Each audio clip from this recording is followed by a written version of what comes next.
Hello बच्चों, स्वागत है आपका हमारे यूट्यूब चैनल ओम लर्निंग क्लास में। तो आज की वीडियो में हम लोग बात करेंगे वार्षिक किस्त कर ऋण पत्रों के शोधन विधि के बारे में। फिलहाल इसका कॉन्सेप्ट तो हम लोग पिछली जो हमारी वीडियोस थी उसमें हम लोग देख ही चुके हैं। आज हम लोग मेनली समझेंगे कि इस विधि के अंतर्गत कौन कौन सी जर्नल एंट्री कब की जाती है, और कॉन्सेप्ट को और भी क्लियर करने के लिए हम लोग न्यूमेरिकल्स को भी सॉल्व करेंगे। ठीक है, तो सबसे पहली बात कि जब हम लोग वार्षिक किस्त पद्धति का यूज़ करते हैं तो ये पद्धति हमारी जो हमारी एक मुश्त भुगतान पद्धति है उससे बहुत हद तक मिलती जुलती है। सिर्फ और सिर्फ यहाँ पर चेंजेस क्या होते हैं कि एक मुश्त भुगतान पद्धति में हम लोग एक बार में ही पेमेंट कर देते हैं, जबकि वार्षिक किस्त में क्या करते हैं, हर साल हम लोग पेमेंट करते हैं। इसके अलावा दोनों में और कुछ भी चेंजेस नहीं है, जो कि आप लोग न्यूमेरिकल सॉल्व करेंगे तो आप लोग अच्छे समझ में आएगा। तो इसका कॉन्सेप्ट भी वही है कि जब हम लोग वार्षिक किस्त विधि का यूज़ करते हैं तो दो तरीके से शोधन हो सकता है, एक तो पूंजी में से, दूसरा लाभ में से। पूंजी में से शोधन करते हैं तो पूंजी में से शोधन का मतलब क्या हुआ कि जो कंपनी के चालू साधन है यानी कि जो चल पूंजी है उसका यूज़ करते हैं, जिससे कि उसकी कार्यशील पूंजी में कमी आती है। फिर वही बात है कि कंपनी अधिनियम 2013 की धारा 71 के अंतर्गत पूंजी में से शोधन करने को प्रतिबंध किया गया है, यानी कि मना किया गया है, क्योंकि इससे कंपनी की जो रेपुटेशन होती है उस पर विपरीत असर पड़ता है। हालांकि शुद्ध रूप से यानी कि टोटल पेमेंट जो ऋण पत्रों का है वो कभी भी पूंजी में से नहीं किया जा सकता है। अगर आपको पूंजी में से शोधन करना है तो सबसे पहले जितना आपको पेमेंट करना है ऋण पत्रों के लिए, उसका जो 10% है वो आपको लाभ में से निकाल कर ऋण पत्र शोधन संचय खाता बनाकर उसमें ट्रांसफ़र करना होगा। बाकी जो 90% है वो अगर कंपनी चाहे तो पूंजी में से कर सकती है भुगतान, और अगर चाहे तो लाभ में से भी भुगतान कर सकती है। ठीक है, तो ये तो कॉन्सेप्ट था कि अगर पूंजी में से शोधन हो रहा है तो क्या चीज़ें ध्यान में रखी जाएंगी। अब इससे संबंधित जो जर्नल एंट्री होती है उसे भी देख लेते हैं। तो जो जर्नल एंट्री है वो भी हमारी सेम एक मुश्त भुगतान विधि वाली ही जर्नल एंट्री है। बस एक मुश्त में क्या होता है कि एक बार जर्नल एंट्री करते हैं हम लोग, जबकि वार्षिक किस्त में क्या होता है, हर साल हम लोग को एंट्री करनी पड़ती है और हर साल अमाउंट जो है वो भुगतान करना पड़ता है। तो वही सेम है, समूल्य पे शोधन होगा तो debenture account debit to debenture holders, पहले अमाउंट ड्यू करेंगे और फिर डिवेंचर होल्डर्स को हम लोग पेमेंट करेंगे। प्रीमियम पे शोधन होगा तो debenture account debit, premium on redemption of debenture account debit to debenture holders account हो जाएगा, और लास्ट में डिवेंचर होल्डर्स को पेमेंट कर दीजिएगा। लास्ट में छूट पे अगर शोधन कर रहे हैं तो debenture account debit to debenture holders account to gain या फिर profit on redemption of debenture account करेंगे, और लास्ट में डिवेंचर होल्डर्स को हम लोग पेमेंट कर देंगे। तो ये तीन तरीके से जो भी हमारी कंडीशन रहेगी क्वेश्चन में उस आधार पर हम लोग जनरल एंट्री करेंगे। हालांकि यहाँ पे हमने एक बार जनरल एंट्री की है, आपको बस ये बताने के लिए क्या जनरल एंट्री होगी। वहाँ पे जितनी किस्त होगी उतनी किस्त में यानी कि उतनी बार हमें भुगतान करने की जनरल एंट्री करनी पड़ेगी, अगर पूंजी में से शोधन हो रहा है तो। ठीक है, अब आइए हम लोग देखते हैं कि लाभों में से शोधन होगा तो हम लोग क्या करेंगे। तो अगर लाभों में से शोधन हो रहा है तो ये भी सेम हमारा एक मुश्त भुगतान विधि में जैसे हम आपको समझा रहे सेम वही कंडीशन रहेगा, वही प्रोसेस रहेगा। इसको हम लोग जल्दी से देख लेते हैं कि लाभों में से शोधन उन्हीं ऋण पत्रों का होता है जो कि कंपनी अधिनियम 2013 की धारा 71(4) के अंतर्गत निर्गमित किए गए हैं। फिर जो लाभ में से पैसा निकाला जाता है शोधन के लिए ऋण पत्रों के, उसे कहाँ ट्रांसफ़र करते हैं, ऋण पत्र शोधन संचय खाते में ट्रांसफ़र करते हैं। और इस संचय में जो हम लोग ट्रांसफ़र करते हैं लाभ का पैसा, वो सिर्फ और सिर्फ ऋण पत्रों के भुगतान के लिए यूज़ किया जा सकता है और किसी कार्य के लिए यूज़ नहीं होगा। दूसरी चीज़ कि जो ऋण पत्र शोधन संचय खाते में हम लोग लाभ का हिस्सा ट्रांसफ़र करते हैं वो कम से कम 10% होना चाहिए जितना हमें ऋण पत्र का भुगतान करना है। यानी कि अगर 10 लाख रुपए भुगतान करना है तो कम से कम 1 लाख रुपए, यानी कि 10 लाख का 10% 1 लाख रुपए हमारे ऋण पत्र शोधन संचय खाते या कोष में जाना चाहिए। अगर कंपनी के पास पूरा पैसा है 10 लाख रुपये तो पूरा का पूरा वो 10 लाख रुपये इस कोष में डाल सकती है, लेकिन अगर नहीं है तो कम से कम 10% जाना चाहिए। फिर दूसरी चीज़ ये कि जो ऋण पत्र की भुगतान की अवधि पास आ गई, यानी कि अगले साल हमें पेमेंट करना है, तो उसके लिए क्या करना होगा कि एक साल पहले ही, जैसे 2021 में पेमेंट करना है तो 2020 में ही हम लोग क्या करेंगे, जितनी राशि हमें ऋण पत्रों की पेमेंट करनी है उसका 15% किसी प्रतिभूति में, किसी सिक्योरिटी में इन्वेस्ट किया जाएगा। ठीक है, एक साल पहले कितना परसेंट, 15%, यानी कि 10 लाख अगर पेमेंट करना है तो 10 लाख का 15% कितना हुआ, 1.5 लाख रुपये। तो 1.5 लाख रुपये जो है वो एक साल पहले किसी प्रतिभूति में इन्वेस्ट की जानी चाहिए, और इस इन्वेस्टमेंट का जो यूज़ है, जो इस इन्वेस्टमेंट का पैसा जब मिलेगा उसका यूज़ सिर्फ और सिर्फ ऋण पत्र के शोधन में होगा और किसी काम में नहीं। और लास्ट ये है कि कंपनी संशोधन नियम अधिनियम 2019 के आधार पे कोई भी सूचीकृत कंपनी यानी कि लिस्टेड कंपनी जो है वो ऋण पत्र शोधन संचय खाता नहीं बनाएगी। असूचीकृत कंपनी को ही सिर्फ और सिर्फ ऋण पत्र शोधन संचय खाता बनाने की आवश्यकता है। अब आइए इससे रिलेटेड जो जर्नल एंट्री उसे भी देख लेते हैं। तो एंट्रीज़ भी हमारी वही एक मुश्त भुगतान पद्धति की ही हैं, थोड़ा सा चेंजेस हो सकता है। तो जैसे पहला एंट्री होगा इन्वेस्टमेंट करने का, यानी कि किसी प्रतिभूति में जो हम लोग को 15% इन्वेस्टमेंट करना है वो इन्वेस्टमेंट करने की एंट्री होगी debenture redemption investment account debit to bank account. फिर उसके बाद क्या करेंगे, जो 10% हमें डिवेंचर रिडम्पशन रिजर्व में प्रॉफिट का ट्रांसफ़र करना था, मतलब प्रॉफिट में से वो 10% ट्रांसफ़र करने की एंट्री करेंगे। ठीक, सबसे पहले इन्वेस्टमेंट करेंगे, उसके बाद 10% हम लोग क्या करेंगे, DRR में ट्रांसफ़र करेंगे। उसके बाद जब जिस साल हम लोग को जिस साल से हमें पेमेंट करना है उस साल से क्या करेंगे, देखिए सबसे पहले एक एंट्री होगी इन्वेस्टमेंट की। एक साल पहले जिस साल हमें क्या करना होगा, भुगतान करना है, उससे एक साल पहले सबसे पहले हम लोग इन्वेस्टमेंट की एंट्री करेंगे। उसके बाद जिस साल हमें पेमेंट करना है उस साल हम लोग 10% जो है अपने प्रॉफिट में से निकाल के DRR में ट्रांसफ़र करेंगे। उसके बाद क्या करेंगे, उसी साल हम लोग पहले जो है डिवेंचर रिडम्पशन इन्वेस्टमेंट यानी कि जो हमने इन्वेस्टमेंट किया था उसे बेचेंगे। और बेचेंगे कैसे, जो हमारा किस्त बनेगा उसके हिसाब से बेचेंगे। ये चीज़ आपको अभी हम लोग न्यूमेरिकल सॉल्व करेंगे तो समझ में आएगी। तो अपने किस्त के हिसाब से क्या करेंगे, अपने इन्वेस्टमेंट को बेचेंगे। ये तीसरी एंट्री हो गई। इन्वेस्टमेंट बेचने के बाद चौथी एंट्री होगी डिबेंचर का जो अमाउंट है, जो ड्यू अमाउंट है, उसको डिबेंचर होल्डर्स में ट्रांसफर करने की। यानी कि अगर सम मूल्य पे है, सम मूल्य पे अगर हम लोग को डिबेंचर का भुगतान करना है तो debenture account debit to debenture holders हो जाएगा।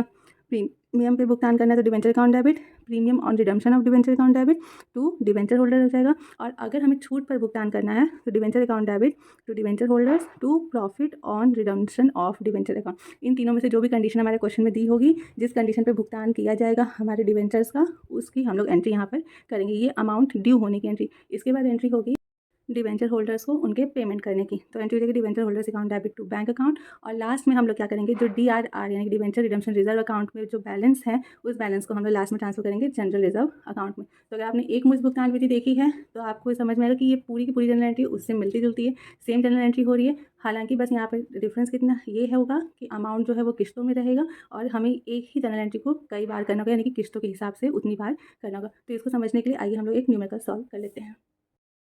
तो जैसा कि क्वेश्चन नंबर 23 है कि जेड लिमिटेड जो कि एक असूचीकृत कंपनी यानी कि अनलिस्टेड कंपनी है, उसने 1 अप्रैल 2019 को 10% छूट पर 100 रुपये प्रत्येक वाले 2014% ऋण पत्रों को जारी किया, जो कि 31 मार्च 2021 से 4 समान किस्तों में 10% प्रीमियम पर शोधनीय है।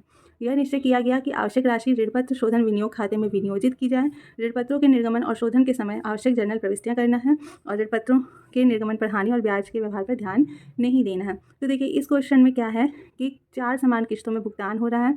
जो ऋणपत्र निर्गमित किए गए हैं वो 10% छूट पर निर्गमित किए गए और इसका शोधन जो है वो 10% प्रीमियम पर होगा। तो यहाँ पर सबसे पहले हम लोग क्या करेंगे, क्योंकि निर्गमन की बात भी बताई गई है तो निर्गमन की भी एंट्री करेंगे और बाद में शोधन की भी एंट्री करेंगे। तो आइए देख लेते क्या क्या एंट्री होगी।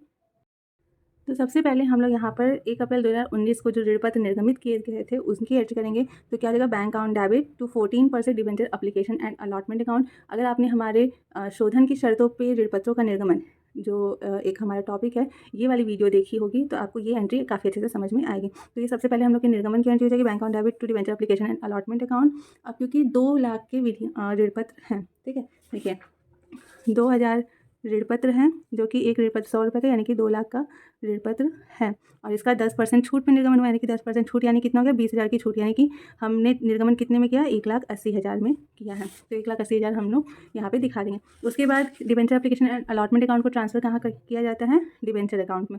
अब क्योंकि यहाँ पर ये प्रीमियम पर इनका शोधन हो रहा है और जो निर्गमन हुआ था वो छूट पर हुआ था, तो एंट्री क्या होती है, debenture application and allotment account debit, loss on issue of debenture account debit to debenture account to premium on redemption of debenture account, ठीक है, ये एंट्री होती है। अब अमाउंट क्या दिखाएंगे, तो एप्लीकेशन एंड अलॉटमेंट के टाइम पे 1,80,000 रुपये हम लोग को मिले थे, ठीक, और हमारा डिवेंचर की जो टोटल वैल्यू थी वो तो थी कितनी, 2 लाख रुपये। लॉस हमें कितना हुआ है, तो 20,000 रुपये का लॉस हुआ है जो हम लोग छूट दिए हैं निर्गमन के टाइम, और 20,000 का हमारा प्रीमियम है शोधन के टाइम का, क्योंकि 10% प्रीमियम पे शोधन है, तो 20 कितना हो गया, टोटल 40,000 का लॉस हो रहा है। और शोधन के टाइम का जो प्रीमियम कितना हो रहा है, 10% शोधन के टाइम पे प्रीमियम है कि 20,000 का प्रीमियम हम लोग दे रहे हैं। तो ये तो सिर्फ और सिर्फ किसकी एंट्री है, निर्गमन की एंट्री। ये एंट्री यहाँ पर एक्स्ट्रा इसलिए हुई है क्योंकि यहाँ पर निर्गमन के बारे में हमारे क्वेश्चन में बोला था। अब हम लोग इसके बाद करेंगे वार्षिक किस्त विधि द्वारा भुगतान की एंट्री। तो क्या होगा, सबसे पहले हम आपको बता चुके हैं कि जिस वर्ष हमें भुगतान करना होता है उसके 1 वर्ष पहले हम लोग इन्वेस्टमेंट करते हैं, कितना, 15% का। तो भुगतान क्वेश्चन में बोला है कि 31 मार्च 2021 से जो है कि 4 समान किस्तों में हमें अपने ऋणपत्रों का भुगतान करना है। तो 31 मार्च 2020 यानी कि 1 साल पहले हम लोग को क्या करना होगा, किसी प्रतिभूति में विनियोग करना होगा। तो उसकी एंट्री क्या हो जाएगी, debenture redemption investment account debit to bank account. कितना करेंगे, तो हमारा जो ऋणपत्र है वो कितने का है, 2 लाख का। 2 लाख का 15% कितना होता है, 30,000 रुपये। तो 30,000 का हम लोग क्या करेंगे, इन्वेस्टमेंट कर देंगे, ठीक। उसके बाद फिर दूसरी एंट्री क्या होती है, जिस साल से हम लोग को पेमेंट करना स्टार्ट करना है उसी साल हम लोग 10% जो ऋणपत्र की वैल्यू का 10% जो है वो प्रॉफिट में से निकाल के किस में ट्रांसफर करते हैं, डिवेंचर रिडम्पशन रिजर्व अकाउंट यानी कि DRR में। तो हमारे ऋणपत्र का कितना भुगतान करना है, 2 लाख। 2 लाख का 10% कितना हुआ, 20,000। तो 20,000 रुपये हम लोग यहाँ पर 2021 मार्च 31 को ट्रांसफ़र कर देंगे, ठीक। अब इसके बाद हम लोग करेंगे जो अपने उसकी पेमेंट की तैयारी। तो सबसे पहले इन्वेस्टमेंट को क्या किया जाएगा, बेचा जाएगा। इन्वेस्टमेंट को बेचने की एंट्री क्या होती है, bank account debit to debenture redemption investment account. अब आप यहाँ पे सोच रहे होंगे कि इन्वेस्टमेंट तो यहाँ 30,000 का है, बट यहाँ पे इन्वेस्टमेंट जब बेच रहे तो 7,500 ही आ रहा है। तो आप ये ध्यान दीजिए कि हमें 4 समान किस्तों में भुगतान करना है और हमारा इन्वेस्टमेंट है 30,000 का। तो हम लोग 4 बार में अपने विनियोग को बेचेंगे। विनियोग को कब बेचा जाता है, जब हमें ऋण पत्रों का भुगतान करना होता है तब बेचते हैं, और जितना भुगतान करना है उतना ही हिस्सा बेचेंगे। तो 30,000 का 4 से डिवाइड करेंगे तो 4 समान किस्तों में कितना बनेगा, 7,500 रुपये विनियोग का बनेगा। तो हर साल हम लोग 7,500 के विनियोग को बेचेंगे। तो सबसे पहली एंट्री हो गई विनियोग को बेचने की, तो bank account debit to debenture redemption investment account 7,500 का। अब क्योंकि प्रीमियम पे भुगतान करना है तो debenture account debit premium on redemption of debenture account debit to debenture holders करेंगे, यानी कि डिबेंचर होल्डर्स का अमाउंट हम लोग यहाँ पे ड्यू करना है। अब ये चीज़ भी आप ध्यान दीजिए, टोटल हमें पेमेंट करना है नॉर्मली 2 लाख रुपये डिबेंचर के और 20,000 रुपये प्रीमियम का। ठीक, तो 2 लाख को 4 से डिवाइड करिए तो हर साल हमें 50,000 डिबेंचर की वैल्यू और 20,000 को 4 से डिवाइड करिए तो हर साल 5,000 रुपये प्रीमियम की वैल्यू। ठीक, यानी टोटल हमें 55,000 रुपये जो है वो क्या करना है, पेमेंट करना है। तो बस डिबेंचर के सामने 50,000 और प्रीमियम के सामने 5,000, टोटल 55,000 पेमेंट करना है। लास्ट में हम लोग क्या करेंगे, पेमेंट करने की एंट्री कर देंगे 55,000 रुपये पेमेंट। अब यही 3 एंट्री जो हमारी ये और ये 3 एंट्री है, इस एंट्री को हमें 4 बार करना है। एक बार तो हो चुकी है क्योंकि 4 समान किस्तों में है, तो एक बार हो चुकी है, 3 बार और हमने यही सेम एंट्री दोहरानी है। ये 2021 में ये एंट्री हम लोग किए, 2021 का पेमेंट था। अब 2022 में सेम वही इन्वेस्टमेंट हम लोग बेचेंगे कितने का, 7,500 का। फिर डिबेंचर होल्डर में अमाउंट ट्रांसफर करेंगे कितना, 55,000 रुपये। उसके बाद फिर डिबेंचर होल्डर्स को 55,000 रुपये का भुगतान करेंगे। फिर 2023 में आएंगे, 2023 में फिर वही इन्वेस्टमेंट बेचेंगे 7,500 का, 55,000 रुपये डिबेंचर होल्डर में ट्रांसफ़र करेंगे और फिर उनको 55,000 रुपये का भुगतान करेंगे। फिर चौथा साल जो है, जो हमारी चौथी किस्त है, उसमें वही 7,500 में फिर हम लोग डिबेंचर का इन्वेस्टमेंट बेचेंगे और डिबेंचर होल्डर में 55,000 रुपये ट्रांसफ़र होगा और लास्ट में 55,000 रुपये हम लोग भुगतान कर देंगे। फिर लास्ट में बस एक एंट्री होगी, जब पूरा भुगतान हो जाएगा तो उसके बाद एक एंट्री होगी, डिबेंचर रिडम्पशन रिजर्व अकाउंट का जो बैलेंस रहता है उसको हम लोग जनरल रिजर्व में ट्रांसफ़र करते हैं। तो स्टेटमेंट ऑफ पीएल से हम लोग 20,000 रुपये इसमें ट्रांसफ़र किए थे, तो वही 20,000 रुपये जनरल रिजर्व में ट्रांसफ़र हो गया। ठीक है, तो आप देख सकते हैं कि एंट्री जो है वो एक मुश्त भुगतान विधि वाली ही एंट्री है, क्योंकि यहाँ पे किस्तों में भुगतान है तो एक ही एंट्री को हम किस्तों के हिसाब से उतनी बार हमें करना पड़ा है और अमाउंट को किस्तों के हिसाब से बांट दिया गया है। उसके अलावा और कोई भी यहाँ पर नई चीज़ नहीं हुई है। ठीक है, तो हम उम्मीद करते हैं कि आपको ये सारा जो क्वेश्चन है और इसका कॉन्सेप्ट काफ़ी अच्छे से समझ में आया होगा। मिलते हैं नेक्स्ट वीडियो में।